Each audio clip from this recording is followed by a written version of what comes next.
KGF Rakhi bye, Pushparaj లేదా పెద్ద పెద్ద సెలబ్రిటీలు ఇలాంటి డబ్బున్నోళ్ళు కాకుండా మిగతా వాళ్ళు ఎవరు పిల్లల్ని చదివించుకోలేరు సార్. ఎమ్మెల్యే టికెట్ దొరకడం చాలా ఈజీ మేడం.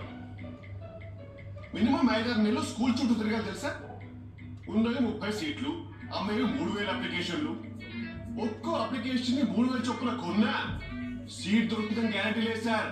పైగా లక్కీ డ్రా అంటాను. డ్రా తీరా అప్లికేషన్ సెలెక్ట్ అయితే ఇంటర్వ్యూలు మాకు. పిల్లలు చదువుకోవడానికి మాకేదో సార్ దిక్కుమాల ఇంటర్వ్యూలు. అంటే పిల్లలు స్కూల్లో చేరాలంటే పేరెంట్ డిగ్రీ చదువుతారు సార్, అది మ్యాండేటరీయా? అక్కడ మ్యారేజ్ చేసి ముందుకెళ్తే admission fee, administration fee, school యూనిఫామ్లు, బుక్స్, ట్రిప్పులు, ప్రాజెక్ట్ వర్కులు, fancy dress competitions, sports day, red day, green day, love day అని చెప్పి ఒక వ్యాలంటైన్స్ డే తప్ప ప్రతి డే మమ్మల్ని మిగుతూనే ఉన్నారు సార్.